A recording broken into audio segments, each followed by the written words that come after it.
Chapitre 120. En allant par la plaine d'Esdraelon. Il a dû pleuvoir toute la journée précédente et pendant la nuit, car la terre est très humide et les routes deviennent boueuses.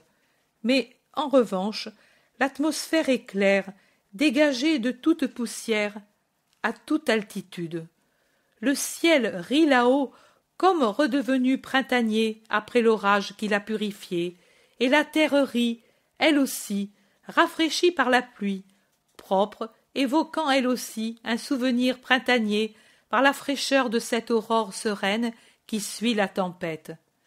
Les dernières gouttes, retenues dans l'entrelacement des feuillages ou suspendues aux vrilles, brillent comme des diamants sous le soleil qui les frappe, alors que les fruits, lavés par les averses, montrent les couleurs de leur peau qui, avec les tons de pastel, prennent jour après jour les teintes parfaites de la maturation complète. Seuls les raisins et les olives, verts, durs, se confondent avec le vert du feuillage, mais chaque petite olive a sa gouttelette suspendue à son extrémité, et les grains serrés forment un vrai filet de gouttelettes suspendues aux pétioles. « Comme il fait bon marcher aujourd'hui, » dit Pierre, qui foule avec plaisir le terrain qui ne fait pas de poussière, qui n'est pas brûlant et qui n'est pas rendu glissant par la boue. « Il semble qu'on respire la pureté, » lui répond Jude Thaddée. « Mais regarde cette couleur de ciel !»« Et ces pommes !» dit le zélote. « Ce groupe-là tout autour de la branche, dont je ne sais pas comment elle résiste au poids et qui se dégage avec une touffe de feuilles de l'amas de pommes. Que de couleurs! Celle-ci plus cachée, dont le vert commence seulement à jaunir, les autres déjà rosies, et les deux plus exposées tout à fait rouges sur le côté qui regarde le soleil. Elles semblent couvertes de cire à cacheter. » Et ils s'en vont joyeux, en contemplant la beauté de la création, jusqu'au moment où le Thaddée, tout de suite imité par Thomas, puis par les autres, entonne un psaume qui célèbre les gloires de la création divine. Jésus sourit en les entendant chanter joyeusement, et il unit au cœur sa belle voix. Mais il ne peut finir, car l'Iscariote, pendant que les autres continuent de chanter, s'approche et lui dit « Maître, pendant qu'ils sont occupés et distraits par le chant, dis-moi, comment s'est passé le voyage à Césarée, et qui as-tu fait ? Tu ne m'en as pas encore parlé, et seulement maintenant il est possible de parler. Ce fut d'abord les compagnons, les disciples et les paysans qui nous ont accueillis, puis les compagnons et les disciples, puis les compagnons. Maintenant que les disciples nous ont quittés en prenant les devants, je n'ai jamais pu te questionner. Cela t'intéresse beaucoup, mais à Césarée, je n'ai fait que ce que je vais faire dans le domaine de Giocana. J'ai parlé de la loi et du royaume des cieux. À qui ? Aux habitants, près des marchés. Ah, pas aux Romains, tu ne les as pas vus.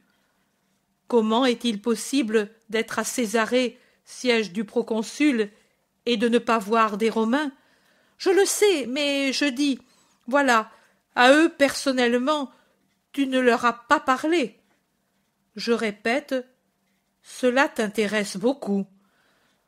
Non, maître, simple curiosité.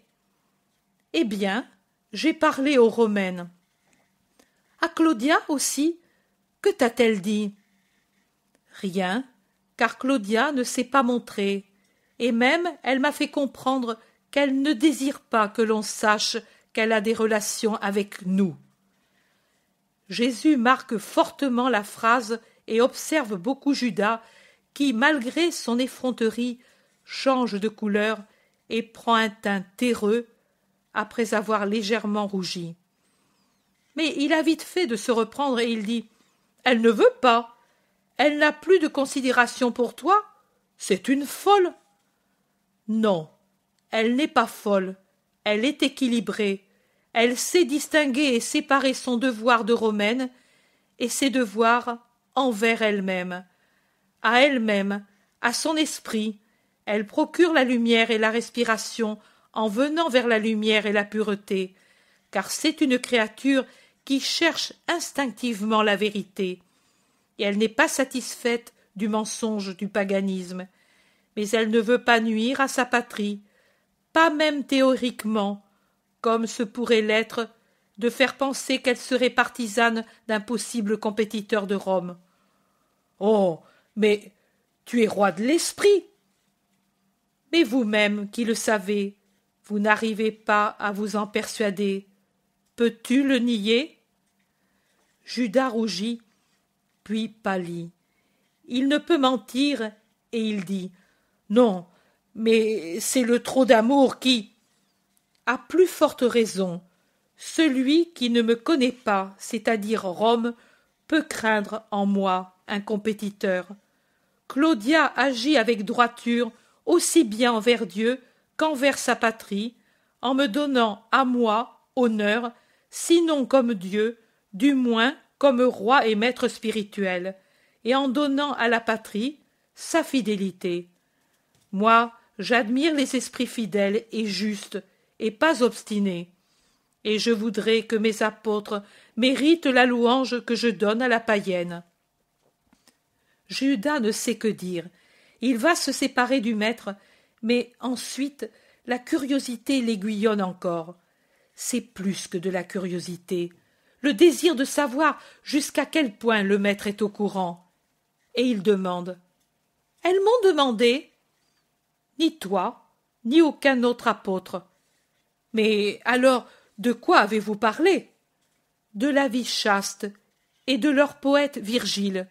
Tu vois que c'était un sujet qui n'intéressait ni Pierre, ni Jean, ni d'autres. Mais quel intérêt? Des conversations inutiles? Non, elles m'ont servi à leur faire considérer que l'homme chaste a l'intelligence lucide et le cœur honnête. C'est très intéressant pour des païennes, et pas pour elles seules. Tu as raison, je ne te retiens pas davantage, maître, et il s'en va presque en courant rejoindre ceux qui ont fini de chanter et attendent les deux restés en arrière. Jésus les rejoint plus lentement et se réunit à eux en disant « Prenons ce sentier boisé, nous abrégerons la route et nous serons à l'abri du soleil qui déjà reprend de la force. Nous pourrons aussi nous arrêter à l'ombre et manger tranquillement entre nous. » Et c'est ce qu'ils font avant de se diriger vers le nord-ouest, vers les terres de Giocana, certainement, car je les entends parler des paysans de ce pharisien.